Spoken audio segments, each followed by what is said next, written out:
Bueno. Entonces, ahora vamos a entrar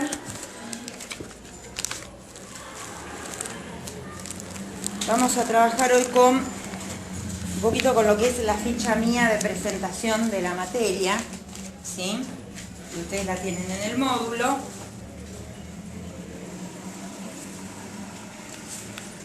De alguna manera para explicar cómo vamos a abordar estas cuestiones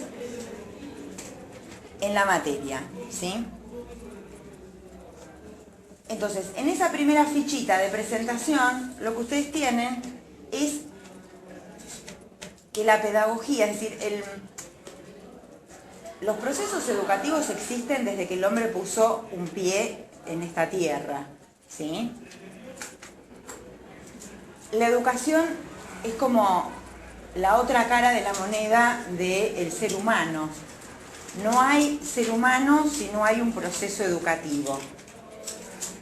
No importa que haya existido escuela o no haya existido escuela, procesos educativos, procesos de transmisión tienen que haber existido para que un ser humano se convierta en un otro miembro de un grupo humano con determinadas características. Entonces, los procesos educativos en sí existen desde que el hombre apareció en la Tierra, ya en la época de las cavernas. Ahora, el estudio de los procesos educativos no es algo que esté desde siempre, sí desde también mucho tiempo atrás. Ya en la antigüedad había reflexiones, sobre todo de tipo filosóficas, respecto de los procesos educativos. El estudio científico de la educación va a aparecer cuando aparecen y se crean los sistemas educativos nacionales y se crea la escuela que nosotros conocemos hoy, que es la escuela obligatoria, ¿sí? Esta escuela que está extendida en todo el territorio de un país, es decir, que para eso tiene que haberse constituido los estados nacionales. Cuando se constituyen los estados nacionales, simultáneamente, prácticamente en el mismo momento, se crean los sistemas educativos nacionales. Es ahí donde empieza a haber una preocupación por estudiar los procesos educativos, más desde el punto de vista escolar, ¿sí? Para lograr una mayor eficiencia, ¿sí? Entonces, en esta pequeña fichita de introducción a la materia, lo que ustedes van a encontrar es, primero, una explicación, digamos, o a través de algunos ejemplos, una entrada a reflexionar sobre los procesos educativos en sentido amplio, y después esta explicación acerca de cuándo y cómo se empiezan a estudiar los procesos educativos. Para poder entender cuál es la función de la educación en el ser humano en sentido amplio, no en los procesos de escolarización nada más, sino en sentido amplio, en la fichita yo les introduje fragmentos de un caso que son niñas lobo o niñas ferales, ¿sí? Que han sido encontradas, este es un caso real, que fueron encontradas en 1920, no sé si no, a lo mejor están viendo el caso en alguna otra materia, porque es un caso como muy emblemático y se lo suele usar para entrar a diferentes disciplinas, ¿sí? Nos permite observar una situación que es imposible de generar a propósito para poder estudiar al ser humano, que es, ¿qué pasa cuando el ser humano nace y se desarrolla por fuera de un grupo humano? ¿Sí? Para poder ver si hay alguna diferencia, o sea, si el ser humano nace, y independientemente de si esté con seres humanos o con animales, si va a desarrollar el lenguaje, si va a desarrollar el pensamiento, si va a desarrollar las emociones propias de los seres humanos, si va a tener una conducta que va a hacer que lo vamos a reconocer igual como un hombre o como una mujer, o sea, como un ser humano, o si no. Eso es imposible de provocarlo a propósito para poderlo estudiar, porque está fuera de toda ética, ¿verdad? Entonces, existieron casos, en especial en determinados momentos históricos, que por supuesto hay que aclararlo porque contamina eso los casos, o sea, hubo épocas donde cuando nacían niños discapacitados se los abandonaba, ¿sí? Porque eran rechazados, con lo cual a veces No se sabe también si las limitaciones que tienen pudieron haber tenido que ver con discapacidades, ¿sí? Pero también es cierto que, bueno, que la infancia era objeto de un trato en cierta época también bastante particular y ya Hansel y Gretel mediante, contado en la historia de los hermanos Grimm, ¿recuerdan? Que los padres los abandonan en el bosque y después Hansel va dejando las miguitas o las piedritas y qué sé yo, y vuelve, y después otra vez el papá los vuelve a abandonar y deja las miguitas y ya no puede volver, ¿no? Bueno, la cuestión es que... ¿Quién está haciendo acá? Vamos a trabajar hoy entonces con este caso. Voy a hacer una lectura así para todo el grupo y lo vamos a ir analizando entre todos, ¿sí? Esto yo lo estuve haciendo en pequeños grupos en los otros cursos, pero nos va a llevar mucho tiempo, entonces para ahorrar tiempo vamos a trabajarlo en lo que se llama el grupo amplio, ¿sí? En vez de que lo hagamos en pequeños grupos, lo vamos a hacer entre todos, ¿sí? Vamos a hacer algo mejor, vamos a ir haciendo leer a personas por parte, ¿sí? Así de paso los voy conociendo un poquito, ¿sí? En la lectura y demás. ¿Quién quiere empezar a leer? A ver. Lo voy a poner acá, si queda grabado también esto. Dale. ¿Dónde empieza? Empieza acá. Hay un par de errores de tipeo. En todo caso ahí yo te voy a ir marcando cuando yo lo tenga. Listo. Arranquemos. La historia de esta niña empieza en 1920 en Gandamuri, India.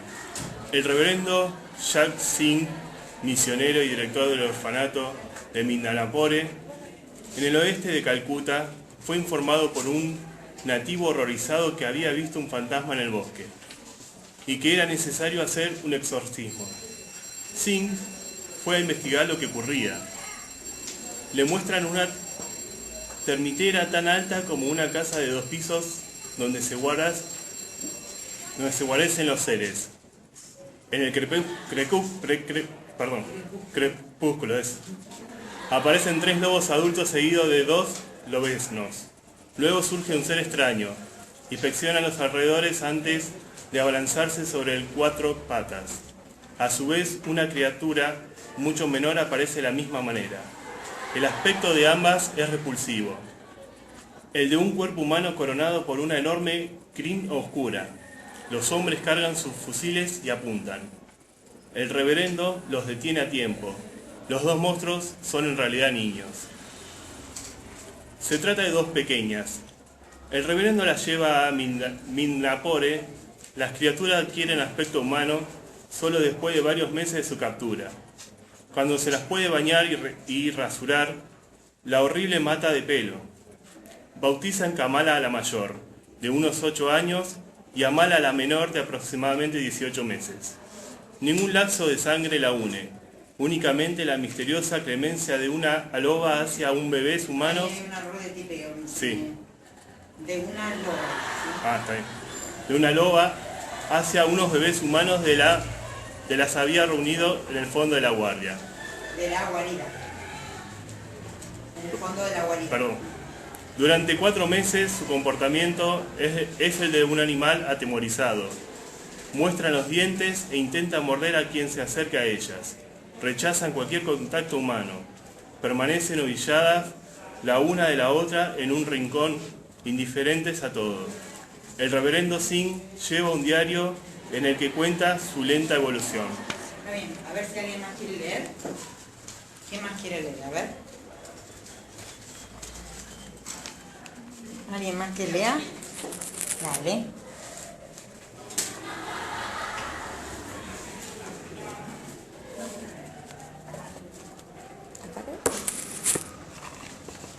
Acá, arranca desde ahí. Gracias, En agosto de 1921, aceptan galletas de la mano, pero aún se muestran hostiles y taciturnas, queriendo huir. En 4 patas persiguen aves y roban carne cruda.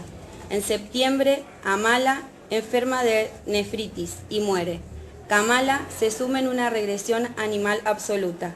Se muestra inquieta y feroz. Busca a su compañera por todos lados. Vuelve a aullar por las noches. Por tercera vez en su corta vida, Kamala se ve despojada de cuanto le pertenece. Sin embargo, la niña logra superar el trauma. Lentamente empieza a adoptar un comportamiento humano similar al de un bebé. Tiene que aprenderlo todo: caminar en posición erecta, hablar, reír, comer sola. En 1926 camina con dificultad y en 1928 pronuncia algunas palabras. Su vocabulario se reduce a 40 palabras y organiza solo frases cortas. Acepta la vestimenta y juega con otros niños. Lamentablemente, en 1929 fallece a los 16 años producto de uremia. La historia de Kamala revela su increíble capacidad de adaptación. Mientras es un bebé, desarrolla la percepción de los gustos y los sentidos necesarios para sobrevivir, como una niña lobo. Infante y luego adolescente, adquiere facultades humanas para la cual debe despojarse de su condicionamiento animal. Kamala es el único niño lobo de la historia que ha logrado semejante adaptación. ¿Sigo? Gracias.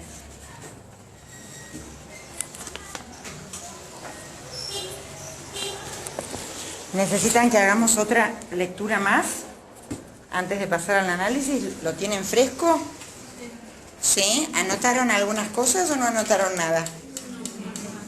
¿Eh? ¿Quiénes anotaron? Levanten la mano.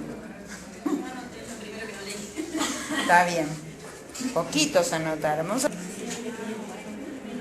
¿A qué conclusión podemos llegar? A ver, después de haber escuchado esto.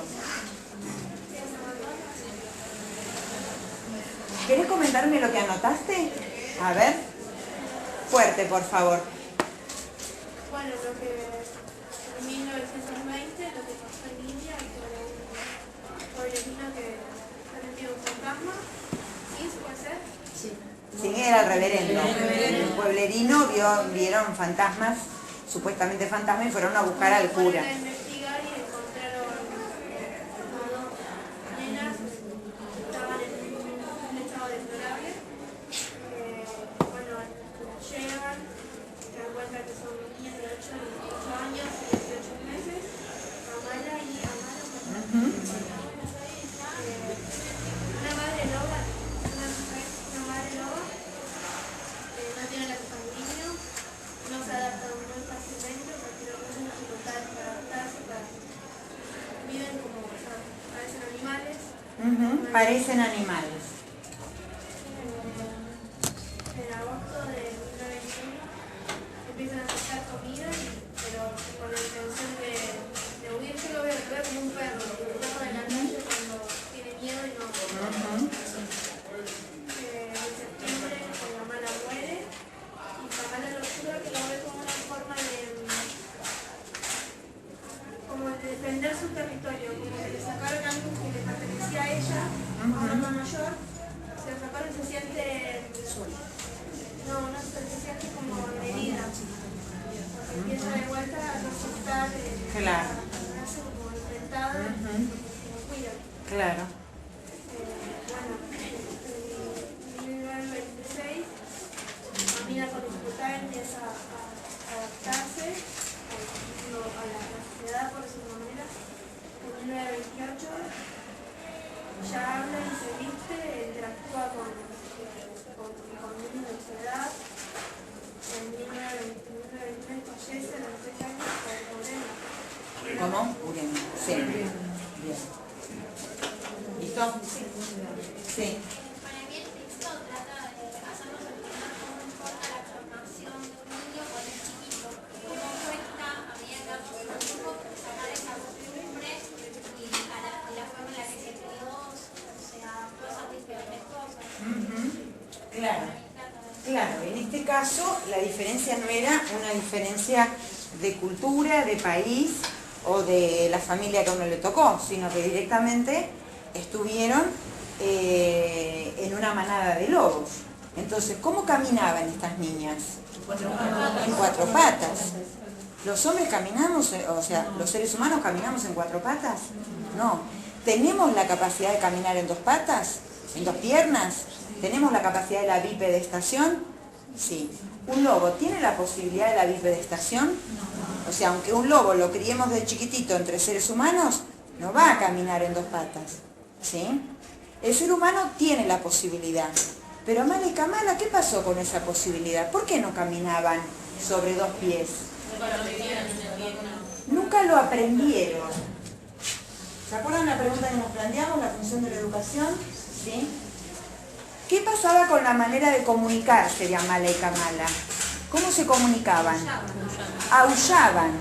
¿Cómo se comunican? ¿Cómo nos comunicamos los seres humanos? Hablando, a través del lenguaje, ¿sí? Tenemos la posibilidad de desarrollar el lenguaje. Un lobo, ¿cómo se comunica? Aullando. Si un lobo desde pequeño lo criamos entre nosotros, ¿va a poder hablar? No. Quiere decir que el ser humano tiene la posibilidad de desarrollar lenguaje. ¿Qué pasó con el lenguaje y la capacidad que tenemos en el caso de Amala y Kamala? No lo desarrollaron. Desarrollaron el lenguaje propio de los lobos. Sí pudieron desarrollar el de los lobos. Los lobos no pueden desarrollar el de los humanos. ¿Sí? ¿Qué pasó cuando las niñas fueron traídas a la sociedad humana? ¿Pudieron desarrollar lenguaje?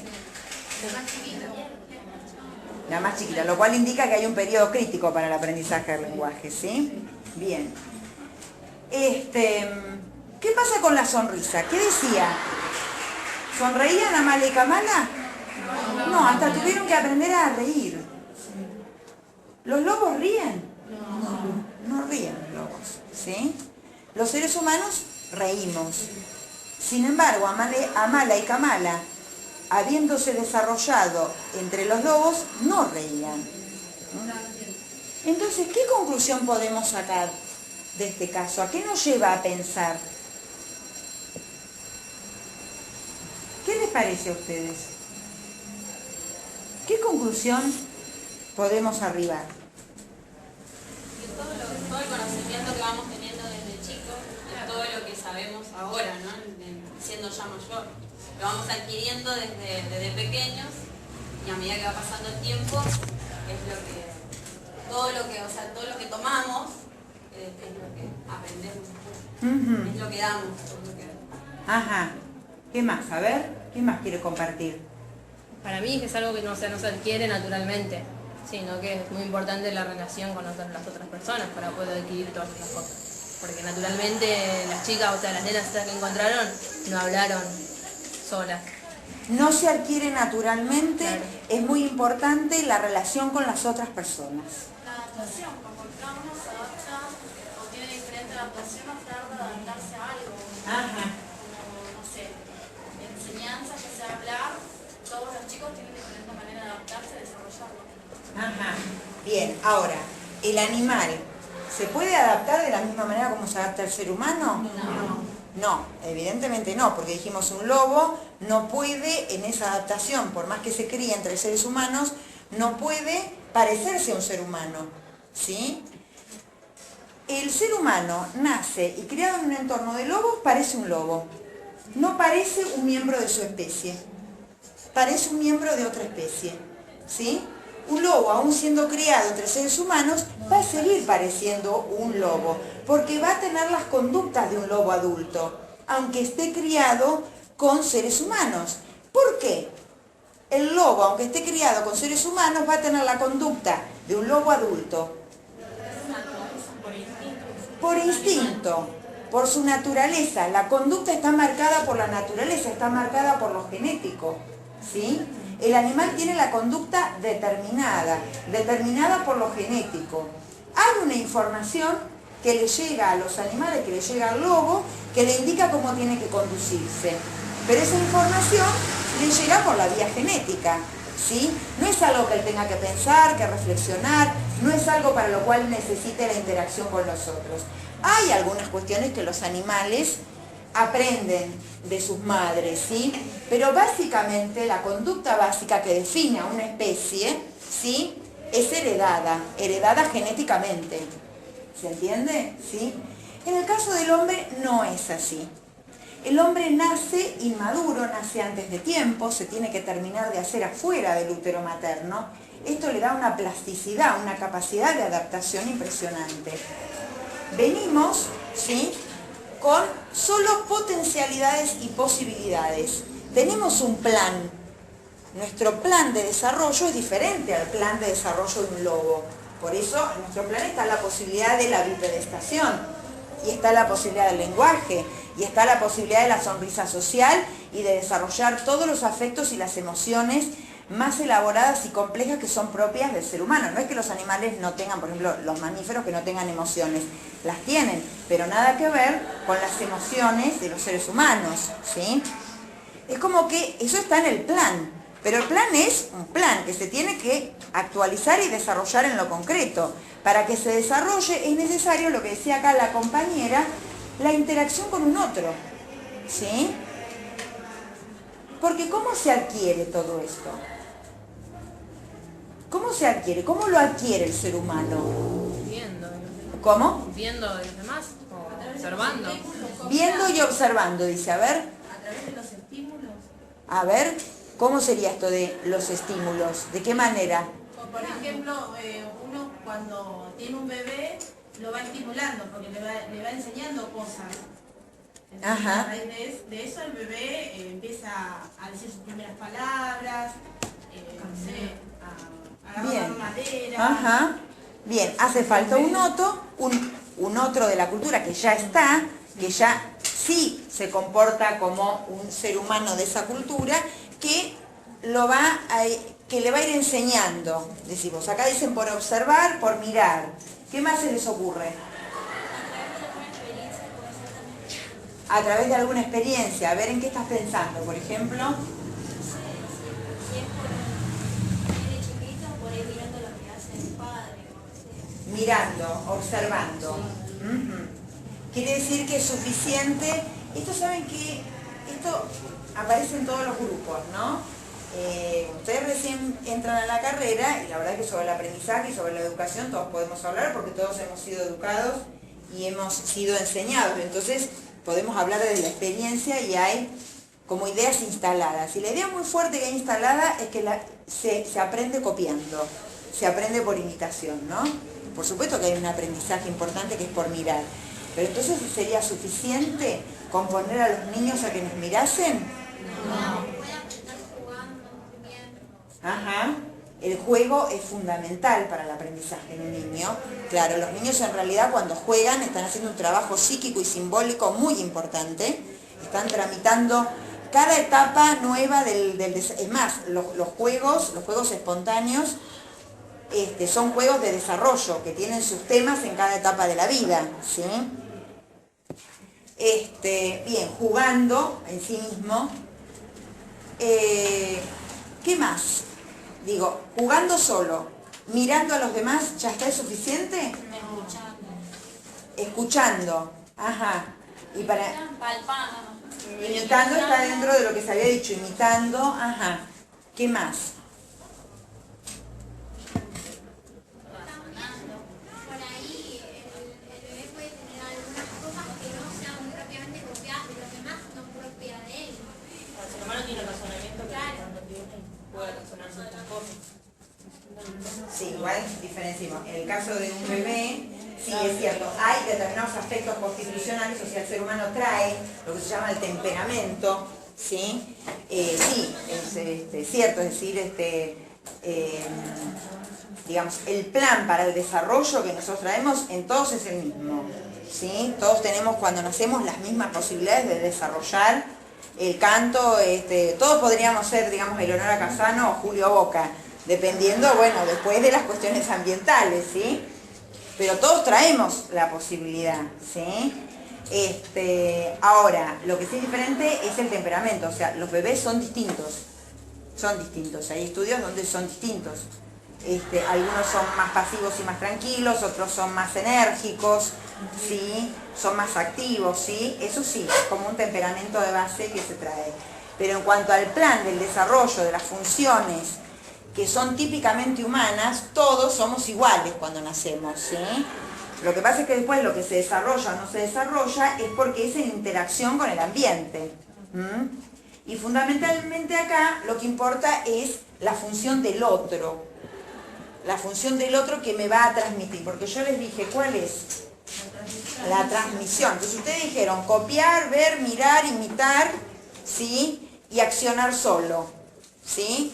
Para todo eso el otro simplemente está, pero no interactúa con el recién llegado. Para todo lo que ustedes dijeron, el niño está ahí y el otro está allá, pero no hay una interacción, ¿sí? En la transmisión, no, hay una interacción donde hay un otro que intencionalmente va a pasar información, va a pasar algo, ¿sí? Porque entiende que es la responsabilidad de él pasar lo que tiene que pasar. Sí, pero ahora te doy, sí. Yo leí un escrito, ¿viste? Que decía que los bebés, primeramente, cuando quieren algo, por ejemplo la mamadera, van directo, ¿no? Y lo quieren agarrar, cuando lo ven en la mesa lo quieren agarrar y no lo alcanzan. Entonces la madre inconscientemente que lo ve, ¿qué hace? Va y se lo alcanza. Entonces el bebé, como después para la próxima, no va directo a la mamadera, va a la madre indicándole. Ese ejemplo es fantástico. ¿Dónde lo leíste? Porque muy bien. Eso es, tal vez sea de Vygotsky mismo, pero ahí está, en eso que ocurre, si es lo que yo digo, lo describe Vygotsky, un psicólogo ruso, ¿sí? Ese ejemplo es maravilloso porque ahí se ve claramente cómo se construye la función donde no estaba, ¿sí? Y la construye el otro, ¿sí? O sea, en determinado momento de la vida el niño estira, o sea, es el pasaje del movimiento de asir, del movimiento de tomar, al gesto de señalar, ¿sí? Una cosa es que yo, recién llegado al mundo, que no tengo idea de nada, ¿sí? Veo eso y ya, bueno, por mi coordinación motora y demás, que porque al principio cuando el bebé nace está con las manitos acá, ¿sí? No puede ni siquiera llevar las manos a línea media. Esto, digamos, depende de la maduración, ¿sí? Tiene que mediar la maduración. Bueno, hay toda una serie de hitos madurativos en la primera parte del desarrollo que está muy marcado por lo madurativo. Pero después, igualmente, todo esto está modelizado por la cultura.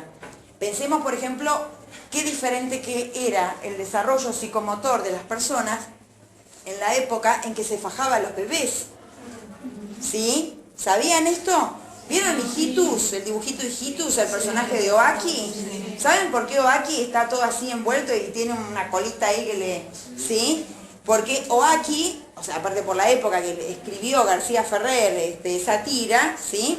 Estaba haciendo alusión a una práctica de crianza de una época que era que a los bebés se los fajaba, ¿sí? Porque se creía que así se desarrollaban, se evitaban desviaciones en el aparato óseo, ¿sí? que se evitaban malas posturas, ¿sí? Imagínense toda esa etapa, el bebé fajado, ¿sí? Cómo esto obstaculiza el desarrollo psicomotor, ¿sí? Incluso había una época anterior que se lo fajaba incluyendo los brazos, ¿sí? Después no, ya estaban más avanzados y le liberaron los brazos y se fajaban las piernas. Después no, las piernas tampoco, y hoy llegamos al punto que hasta en algunos niveles sociales, bueno, las mamás van a hacer curso para hacerle masajito Chantal, ¿sí? Entonces piensen cómo cambia el desarrollo psicomotor de una persona dependiendo de la época en que ha nacido y de las prácticas de crianza que ha sido objeto, ¿sí? O sea, nosotros estamos muy modelizados por la cultura, entonces aún los parámetros madurativos ocurren en el marco y en el contexto de una cultura que, digamos, instituye prácticas de crianzas que van cambiando con el tiempo y que según sean esas prácticas de crianza, se montan sobre lo madurativo y le van dando una forma diferente al desarrollo del ser humano. ¿Se entiende? ¿Sí? Bien. Ay, no me acuerdo cómo fue que llegué al tema de Oaki, qué sé yo. ¿En qué estaba yo? A ver si me tiene una punta. Ah, ahí está, gracias. Entonces, yo llego recién al mundo, ¿sí? ya, bueno, ya no estoy tan recién llegado, ya me siento, ya llevo las manos a línea media, ya exploré mis manos, ya tomo los objetos y demás, pero lo que no sé todavía es la distancia que media. Entonces yo veo eso y hago esto. Esto es un movimiento con intencionalidad de tomar, no es un gesto, ¿sí? Entonces yo quiero agarrar y no llego. La mamá que está al lado no ve que él quiere agarrarlo y no llega. Le dice, ah, vos querés el osito y me estás pidiendo que te lo alcance. Esperame un segundo que termino de lavar la mamadera y ahora te lo alcanzo. Ah, vos querías esto, ahora te lo doy. La mamá interpreta que está diciéndole, quiero esto, alcanzámelo. ¿Sí? Es el ser humano, es el otro el que instaura. Esto es el precursor del lenguaje. Si esto no se instituye, no hay posibilidad de lenguaje. ¿Sí? El niño ahí, a partir de la reacción del otro, ¿sí?, se da cuenta que esto que él hizo fue significado como que cuando yo hago esto, él entiende que yo lo quiero y que me lo va a alcanzar. Entonces la próxima vez ya no es movimiento con intención de tomar, sino que ahora hace esto, ¿sí? Hace esto y hasta dice da, o algo así, ¿sí? Y entonces la mamá otra vez, ¿querés eso? Ahora te lo voy a alcanzar, ¿sí? Y se lo alcanza. Entonces fíjense cómo es necesario el otro, absolutamente, porque eso instaura, es como el protolenguaje, es el precursor del lenguaje. Si esto no se produce, no hay posibilidad de lenguaje después. ¿Sí? Pero esto lo construye el otro. Se construye en la interacción con el otro. Si esto no se construye en la interacción, si el otro no se mete en esta especie de círculo cerrado, en donde está el sujeto con el objeto nada más, y el otro no se mete acá, no hay posibilidad de lenguaje, porque el lenguaje es hacia un humano. ¿Sí? Entonces, a partir de ahí empieza el gesto de señalar. Se instituye, el gesto de señalar es el primer paso en la construcción del lenguaje. Y se da a partir de la significación que el otro le da a la conducta del bebé, en interacción con el bebé. Porque la mamá le habla al bebé. ¿Por qué la mamá le habla al bebé si el bebé no entiende nada? ¿Sí? Lo está bañando de lenguaje. ¿Sí? Lo baña de lenguaje. Sí, también habla y habla todo en forma tipo bebé. El bebé por ahí no entiende lo que la mamá le está diciendo. Pero uno habla todo ti. Lo que pasa es que se va produciendo esto. ¿Sí? Esto es lo que se va generando. La función del lenguaje, traemos el plan, pero si alguien no hace esto, el lenguaje no se puede desarrollar. Si alguien nunca nos dijo, ah, vos querés eso y me lo estás pidiendo, ahora voy y te lo voy a dar, ¿sí? Entonces el lenguaje no se desarrolla. El plan que traemos no se va a desarrollar. La loba no podía hacer esto, ¿sí? La loba no podía hacer esto. Hacía falta un ser humano cualquiera, una madre, un padre, una abuela, quien fuere, alguien que lo haga, ¿sí? ¿Se entiende? ¿Sí? Bien, hermoso ese ejemplo, me encanta, ese ejemplo de Vygotsky es precioso, precioso porque aparte es tan claro como la función del otro, ¿sí? Es, el ser humano se construye en la interacción con un otro. Y esto es la educación, en sentido amplio. Por eso no podemos convertirnos en un miembro de nuestra propia especie a menos que no sea gracias a la interacción con un otro. Por eso, en esta primera parte, al estudiar la educación en sentido amplio, vamos a decir que la educación es lo que nos constituye. Dependemos de la educación para poder convertirnos en un otro de nuestra especie. El lobo no necesita de procesos educativos para convertirse en un lobo y tener conductas de lobo adulto. Lo va a tener igual. El plan se va a desarrollar en forma prácticamente automática. ¿Sí? Pero el ser humano no. El ser humano trae el plan, pero el plan solo se desarrolla en interacción con el otro. ¿Sí? Bueno, acá había una serie de preguntas. Ustedes van a encontrar una serie de preguntas que dice qué conclusión se desprende del caso de las niñas lobo Amala y Kamala. ¿Sirve para pensar el caso considerar las diferencias entre el ser humano y el animal? ¿Cómo logra un caballo desempeñar conductas de caballo? ¿Cómo logra un lobo desempeñar conductas de lobo? Es un poco esto que hemos estado hablando. ¿Necesita el caballo que lo eduquen? ¿Cómo logra un ser humano humanizarse? ¿Qué significa humanizarse? Humanizarse acá no como ser buena persona, sino humanizarse es... Tampoco estamos acá hablando de la cuestión del ser persona, porque esto sería un debate ético, ¿sí? O un debate de estos que giran alrededor, por ejemplo, cuando se habla del aborto y demás, ¿sí? De cuándo hay una persona y cuándo no hay una persona, incluso desde el punto de vista jurídico, ¿sí? Si tiene derechos, si no tiene derechos, si es persona, tiene derechos, si no es persona, ¿sí? No tiene derechos. No estamos hablando de eso, estamos hablando de que cuando nace el ser humano, no hay un ser, o sea, uno nace al mundo y es un manojo de nervios que se mueven, ¿sí? Hay un estatus biológico, ¿sí?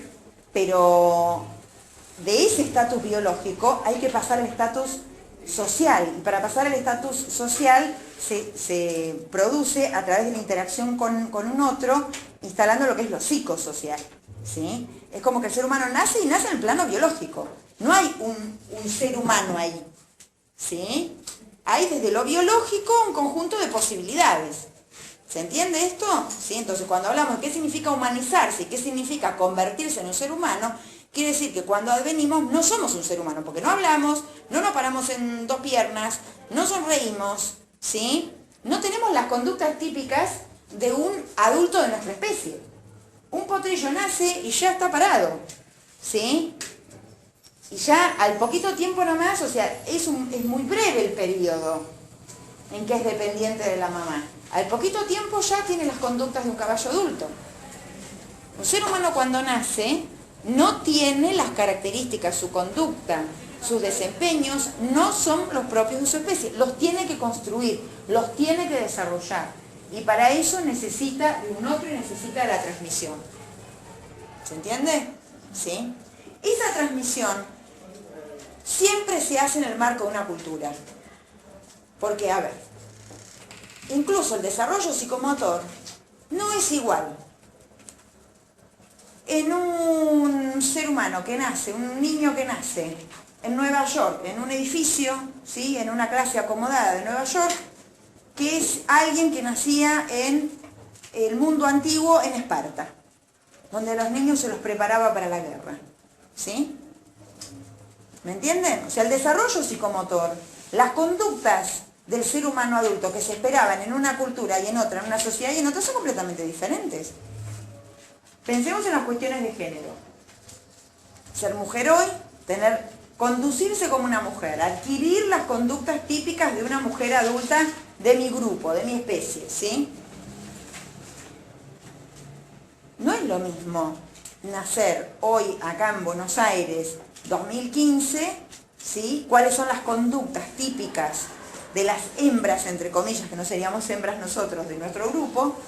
¿Y qué significaba nacer en el 1800 en la misma Buenos Aires? ¿Sí? Las conductas y las características para convertirme en una mujer, o sea, en un ser humano de mi misma especie, están enculturalizadas, están modelizadas por la cultura. ¿Y para qué? Para poder ser reconocida. Todos, en el fondo, necesitamos ser reconocidos por nuestro grupo. Por eso, a través de la educación y de la transmisión, vamos adquiriendo las conductas que nos transmite nuestro grupo y nuestra cultura, para que nos reconozcan. ¿Qué pasaba con Amala y Kamala? ¿Las reconocían como seres humanos cuando las vieron por primera vez? No, claro, hay algo del no reconocimiento. No tienen la conducta, no se comportan como seres humanos. Entonces, no lo reconozco. Digo, ¿qué es esto? ¿Sí? ¿Qué son? ¿Fantasmas? ¿Son monstruos? ¿Son lobos? ¿Qué son? ¿Sí?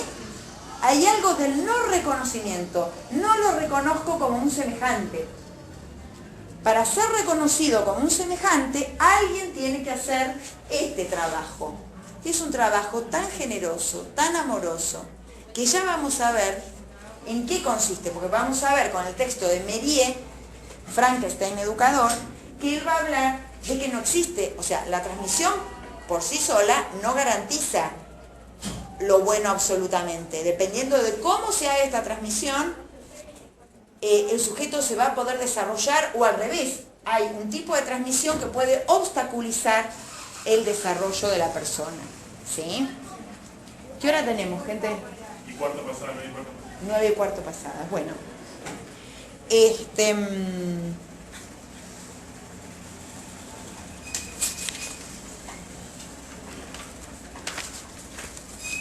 ¿Más o menos entendieron esta parte?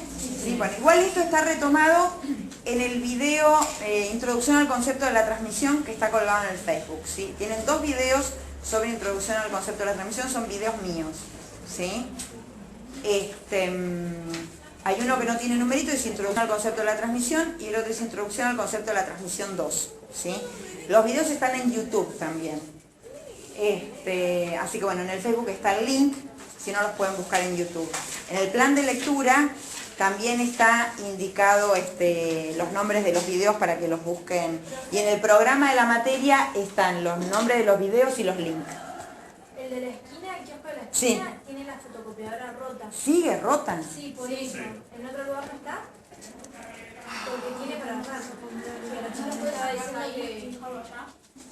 Sí, lo que pasa es que yo ahora no vengo hasta el jueves. Ahora ya ¿Sí o sí lo tiene que hacer usted? No, porque él no le va a dar las cosas a nadie que no sea yo. Voy a ver si puedo mandar a alguien que ya el señor conoce y que... pero no sé si va a poder ir mañana. Sí, ya fui a un grupo también de otra materia y no tenía nadie. Sí, toda la gente del año pasado tiene el material. Ah, ¿es el mismo? Es el mismo material, sí, es el mismo material. Solamente del año pasado. Sí, no me acuerdo porque por ahí hice alguna modificación de textos, creo que sí, creo que el anteaño modifiqué algunos textos o fichas, saqué unas fichas mías y puse directamente un par de textos, sí. Está, bueno. Les voy a hacer un... Sí. Mi mamá va primero a la silla de escuela fotocopias ahí, se las pido de ella y sacamos todas. Sí, lo que pasa es que todas las dejé ahí. Ah, pero ya no las tienen todavía en material ellos tampoco. Y no sé, yo ahora vengo de tercero, que había dejado el material y no lo tenía. Pero para el caso es lo mismo, chicos, porque preguntale a tu mamá, vas a saber más vos que yo si es tu mamá. No es mi mamá, es la tuya. Y yo no los volví a ver a primero A. No los volví a ver. Había un grupo que lo tenía ya, pero no me acuerdo si era el grupo de la universidad o si era el grupo de acá. Porque la verdad que con esto, que con uno tuve, con otro me enganché la Semana Santa, con otro la película, yo estoy mareada, no sé realmente quién es. En la universidad está. En la universidad está. También puede ser eso, cómprenlo en la universidad. No, pero ya entonces directamente no se lo encarguen acá al señor. ¿Sí? ¿Vos vas para la universidad? Yo mañana vuelvo. ¿Sabes cuánto está más o menos? No tengo idea, chicas. Muy grande. No tengo idea. No lo traje hoy acá el módulo. ¿Pero es algo así? No, es un poquito menos, es más flaquito. Es más flaquito. Porque si no me dicen quién quiere, yo mañana estoy. Claro. Pero yo estuve hoy a la mañana y no me dijo que seguía con la fotocopiadora rota. Claro, a mí no me dice para que no saque el celular. Bueno, quiero avanzar un poquito más, si me dejan, ¿sí? ¿Cómo están de atención? Bien. ¿Quieren que les deje 5 minutitos para que anoten conclusiones de esto? Sí. Bueno, les doy unos 5 minutitos. Arranquen ahora, anoten lo que quieran anotar de esto, ¿sí? Bueno, pero por ahí hay gente que escucha y que después anota, ¿sí? Hagamos silencio. ¿Vieron parecido muy grande la película? No sé si alguien la vio, mamá. No la besa. Se llama Mamá la película y ¿De qué se trata? de lo mismo. Ajá.